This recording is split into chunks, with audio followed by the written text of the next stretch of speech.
Boycott, boycott, boycott. আমরা অনেক সময় বলি ওই ব্যক্তি বয়কট, ওই কোম্পানি বয়কট, ওই সমস্ত জিনিস বয়কট। বয়কট কি? বয়কট মূলত হচ্ছে ইংল্যান্ডের এক ব্যক্তির নাম।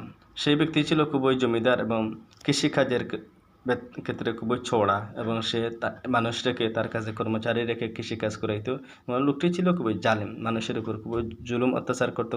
কর্মচারী আমলা কামলা যারা আছে তাদেরকে সে অনেক অত্যাচার করতো এবং অল্প টাকা দিয়ে বেশি টাকার কাজ করাইতো, বেশি সময় নিত এবং অল্প টাকা তাদেরকে দিত। এই সময় ওই সমস্ত লোকেরা তাকে কী করলো? ত্যাগ করলো। ওই সমস্ত লোকেরা তাকে ছেড়ে এড়িয়ে চলতে লাগলো, এমনকি তার দুধবাহী কাগজবাহী তাকেও এড়িয়ে চলতে লাগলো। এরপরে সে মহাবিপদে পড়ে সে বাধ্য হয়ে সে 10 টাকার কাজকে 50 টাকা দিয়ে করাতে বাধ্য হলো। এরপরে অক্সফোর্ড বিশ্ববিদ্যালয়ে ডিকশনারিতে বয়কট শব্দটিকে জুড়ে দেয়। কোনো মানুষকে কেউ যদি পরিত্যাগ করে তখন ওই লোককে বয়কট নামে আখ্যা দেওয়া হয়।